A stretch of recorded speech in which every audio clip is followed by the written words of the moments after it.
Hello everyone, এর আগের ভিডিওতে তোমাদের সাথে শেয়ার করেছিলাম তোমরা যারা নতুন নতুন কন্টেন্ট বানানো শুরু করতে চাইছো তাদের কি কি প্রয়োজন হতে পারে। চলো আজকে আলোচনা করব তোমরা কি কন্টেন্ট বানিয়ে আদৌ আর্নিং করতে পারবে। হ্যাঁ, অবশ্যই পারবে। তার আগে তোমাদের দুটো কথা মাথায় রাখতে হবে। কষ্ট করলেই কিন্তু কেষ্ট মেলে, আর সবুরে মেওয়া ফলে। মানে তোমাদের প্রচুর ধৈর্য ধরতে হবে। তোমরা যদি ভেবে থাকো তোমরা আজকে কন্টেন্ট বানানো শুরু করে কালকেই তোমরা 1 লাখ টাকা কামাবে, তাহলে কিন্তু তোমরা কোনো দিনই এগোতে পারবে না। চোখ বন্ধ করে আশাহীন হয়ে কিন্তু অক্লান্ত পরিশ্রম করে যেতে হবে। বললে হয়তো তোমরা বিশ্বাস করবে না, আজকে আমার ইউটিউবে 40,000-এরও বেশি সাবস্ক্রাইবার, কিন্তু আমি ইউটিউব থেকে 1 টাকাও কামাই না। কিন্তু তাও আমি ইউটিউবের পেছনে অক্লান্ত পরিশ্রম করে যাচ্ছি আর করে যাবও।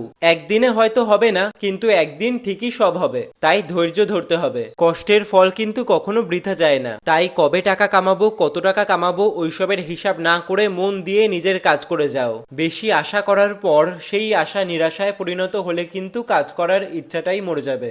যাই হোক, আমাদের নেক্সট বেসিক টু অ্যাডভান্স 11 দিনের অফলাইনে কলকার মাস্টার ক্লাস শুরু হচ্ছে 9th আগস্ট থেকে ব্যারাকপুরে। সকলে ভালো থেকো, সুস্থ থেকো, বাই।